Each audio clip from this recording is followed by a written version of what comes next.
Ekta-ektaryang mga pananim at daang-daang bahay ang nasira dahil nga sa malawakang pagbahang idinulot ng bagyong Lawin sa Abra. At mula po sa Bangged, nakatutok live si Cesar Apolinario. Cesar. 27 munisipalidad mayroon ang buong probinsya ng Abra at lahat sila, Vicky, ay nakatikim ng bagyong Lawin. At ito na nga raw ang pinakamabagsik at pinakamalakas na bagyo na naranasan sa buong probinsya. Narito ang aking report. Ganito ang sitwasyon sa Bangged, Abra. Pasado 1:00 ng madaling araw nitong Huwebes. Ramdam ang malakas na bayo ng hangin dala ni Lawin.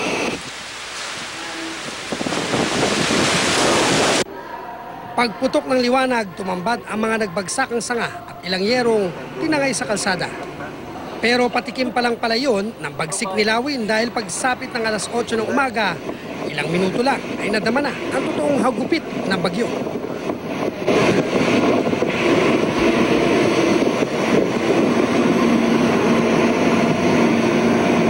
Nagbuwala na mga poste at malalaking puno na daang taon na ang tanda. Mabilis ding tumaas ang level ng tubig sa ilog. Kung sa pag-apaw ng ilog, nagbabaan din sa kapatagan ang mga naipong tubig sa itaas ng bundok. Resulta, ang malawakang pagbaha sa mga kabahayan at palayan. Ekta-ektaryang pananim ang nasayang at daan-daang bahay ang nasira.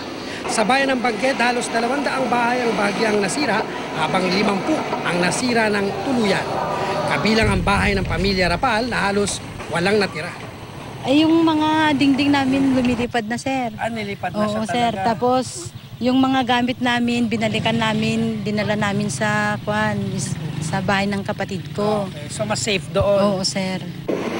3.8 million pesos ang nasira sa infrastructure. 900,000 pesos naman sa livestock at 67 million pesos ang halaga sa nasira sa pananim. We are very sorry to say na hindi kami makakapigbigay ng total post-disaster assessment dahil hindi pa pumasok lahat ng mga reports sa 27 municipalities. Vicky, umabot ng 246 million pesos ang kabuang nasira dito sa buong probinsya ng Abra. Hanggang sa mga oras na ito ay pahirapan sa komunikasyon dahil bagsak ang komunikasyon. Although may isang network na mayroon ng serbisyo at yung ilang lugar dito ay wala pa rin kuryente. Vicky? Maraming salamat sa iyo, Cesar Apolinario.